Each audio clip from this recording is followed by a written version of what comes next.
자, 이석기 의원이 지금 구인영장에 응해서 지금 나가고 있는 모습이 지금 화면에 잡혔는데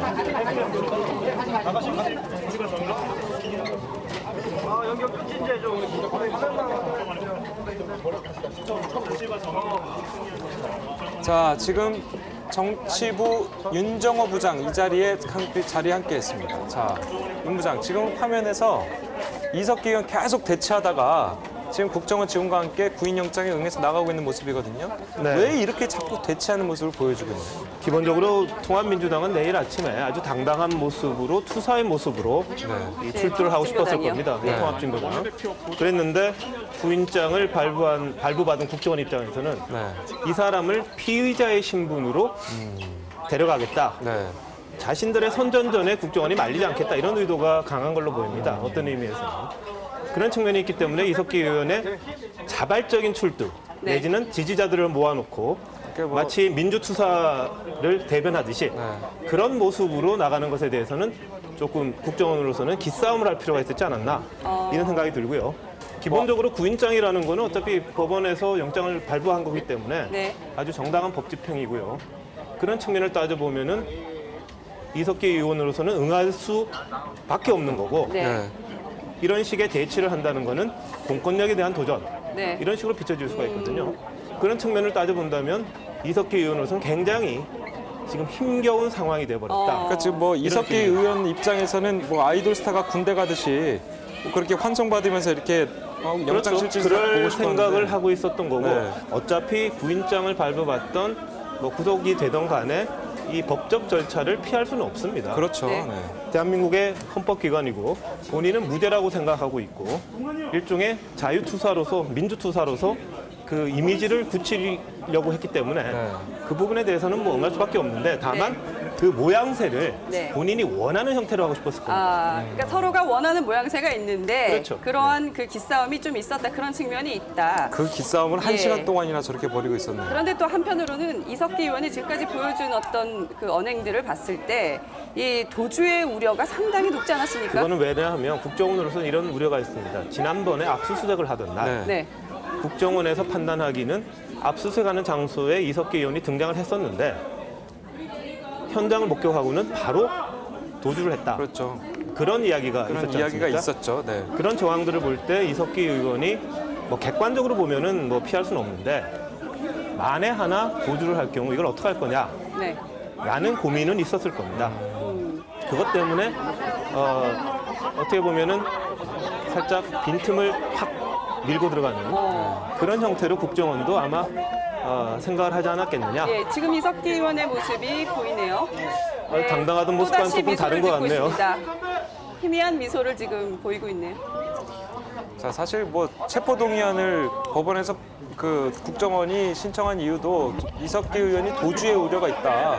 이런 이유로 이제 했기 때문에 사실 영장 그 체포동의안까지 처리된 마당에 이제 하루 정도가 있는데 어떻게 보면 하루 정도가 있는데 이 사이에 도망갈 수 있다고 국정원은 당연히 걱정을 할 수 있는 거겠죠. 국정원의 입장은 모든 것에 대비해야 된다는 그런 측면이 있긴 합니다. 그런데 뭐 객관적으로 본다면 서로 간에 조금 자기들에게 유리한 모양새 내지는 자기들의 의도 그리고 자기들의 전술이랄까요? 어차피 이석기 의원은 어떻게 구인이 되느냐에 따라서 어떻게 보면 심리적인 상태가 달라질 수 있습니다. 그렇죠. 그렇습니까? 예를 들면 오늘 같은 경우에 느닷없이 갑자기 허를 찔리듯이 구인을 당해서 일종의 인치라 그러는데 처음에 가서 이제 구속영장 실질심사를 받기 전까지 하는 게 인치라고 그러는데 그 과정을 거쳤을 때 심리 상태와 지지자들이 많이 모여있는 상태에서 자신의 이야기를 하고 자신의 주장을 다 하고 그러면 또 일종의 뭐 기를 받아서 그렇게 들어갈 때하고는 또 마음 상태가 좀 달라지지 않겠습니까? 윤정호 부장은 이런 상황 예상하셨습니까? 아니, 저는 솔직히 말씀드리면 국정원이 모양 좋게 하지 않겠냐라는 생각을 했습니다. 근데 이런 게 일종의 무리수다라고 생각하는 분도 있을 텐데 어떤 의미에서는 서로 간에 기싸움에서 밀리면 안 되겠다라는 걸 국정원 측에서도 한번 생각해 본 게 아닌가 그런 생각이 듭니다. 자, 이 서 기자.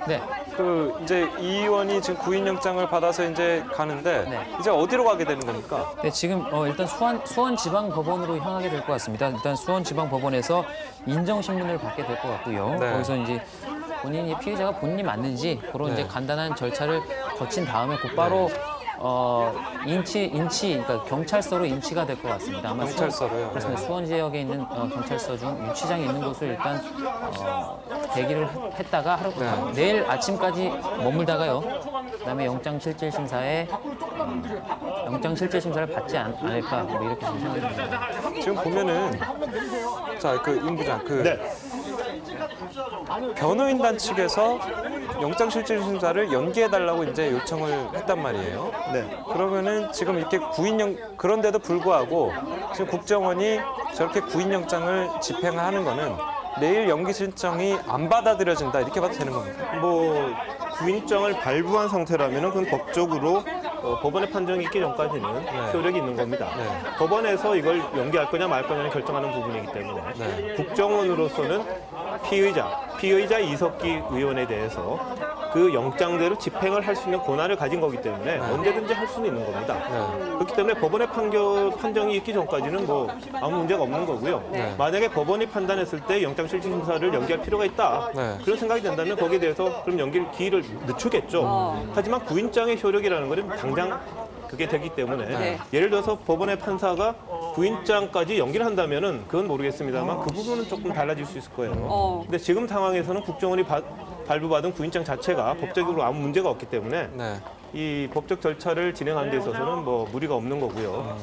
다만 이제 이런 부분들 충돌하는 부분 아까도 윤석열 앵커가 말했습니다만 공권력, 법치주의의 실종 같은 그런 네. 부분들을 우리 국민이 어떻게 받아들이느냐 네. 이 대치 상황을 어떻게 볼 것이냐. 예를 들어서 구인장이 나왔는데 일반 기업에 들어가서 저런 식으로 막는다. 아유, 상상도 못하죠. 납득이 되겠습니까? 네.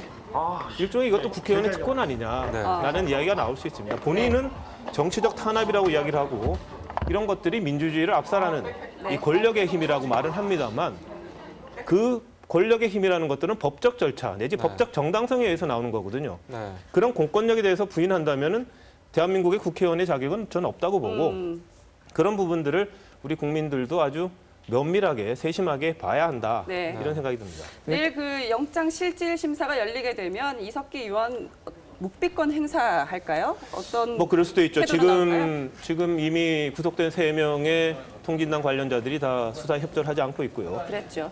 지난번에 왕재산 사건이라든지 이런 간첩단 사건에서도 이 피의자들이 진술을 하지 않는 바람에 네. 증거 불충분으로 나온 적이 있습니다. 그리고 지금 통합진보당 쪽에서는 이 내용 자체를 가지고 다투는 게 아니라 증거 자료를 획득하는 과정의 문제를 삼아서 그 부분을 앞으로 법정에서 굉장한 논란이 되는 그런 논점으로 삼으려고 하는 거거든요. 네. 그런 과정에서 수사에 협조할 이유가 없습니다.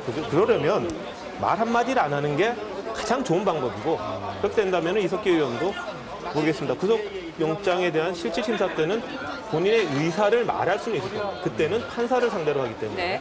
본인이 왜 구속되면 안 되느냐를 따질 수 있고 이 증거에 대한 부정 내지는 이 증거 능력에 대한 부인을 할 수 있는 그런 과정이기 때문에 그 부분에 대해서는 아마 부인하지는 않을 것 같고 네. 묵비권 행사를 하지 않을 것 같은데 네. 일단 그 다음 단계로 넘어갔을 때 예를 들어서 이석기 의원이 뭐 구속이 된다든지 아니면 국정원의 조사를 받는다든지 구속이 안 되더라도 국정원의 조사를 받는다든지 그런 과정이라면 제가 볼 때는 이석기 의원이 수사에 뭐 순순히 응할 가능성이 없습니다.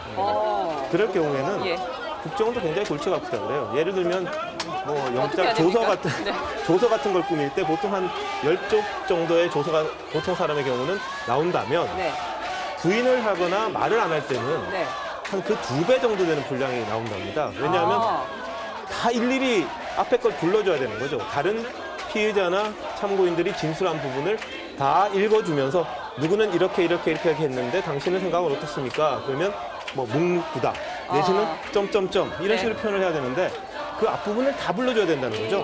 그러다 보니까 이 조서나 영장이라는 조서 같은 것들이 굉장히 두꺼워지고 일 처리도 힘들고 수사도 힘들어진다. 예. 그런 이야기를 하는 걸 들은 적이 있습니다. 이미 그 작년 총선 때 이 통진당 그 비례대표 경선 부정 의혹 그 사건 때도 그때 수사 때도 그 묵비권 계속 행사하지 않았습니까? 네, 맞습니다. 이